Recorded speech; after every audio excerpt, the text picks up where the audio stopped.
দেয় মদ খাইছাস নামাজে আইস না, কিন্তু এটা তো কয় না সুদ খাইছাস নামাজে আইস না। প্রতিটা মানুষ নেশাগ্রস্ত।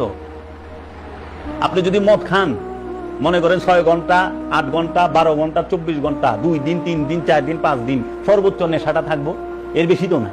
নেশা কাইটা যায়।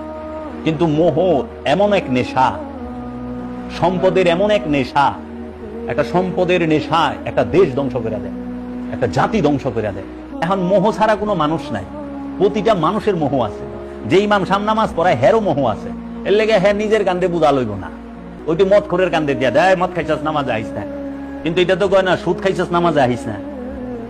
সুদ খাইছ, সুদ এটা তো মোহ। মোহে থেকে ঘুষ সমস্ত কিছু মোহযুক্ত, সে মোহগ্রস্ত।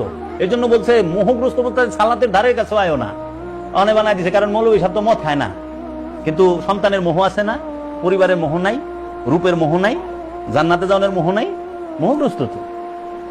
তাইলে এর লেগে কয় না না বাবা নেশাগ্রস্ত, নেশার মোহ। প্রতিটা মানুষ নেশাগ্রস্ত।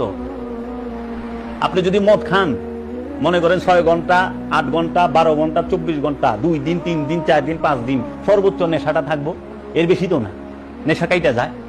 আবার যারা নাকি ভালো মদখোর মানে প্রফেশনাল, তাদের কাছে জিজ্ঞেস করলাম, শুনলাম যে ভাই কয় ঠান্ডা পানি দিয়ে গোসল করলেও জায়গা, আবার বলে কি কি করলে অনেক ফর্মুলা আছে, নেশা কাইটা যায়। হ্যাঁ, আপনি যদি হিরোইন খান, বাবা খান, সেটার একটা সময় আছে, যেই সময়টুক সে নেশাগ্রস্ত থাকে, পরে নেশা কাইটা যায়।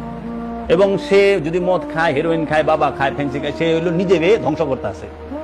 কিন্তু মোহ এমন এক নেশা, সম্পদের এমন এক নেশা, একটা সম্পদের নেশা একটা দেশ ধ্বংস করে দেয়, একটা জাতি ধ্বংস করে দেয়।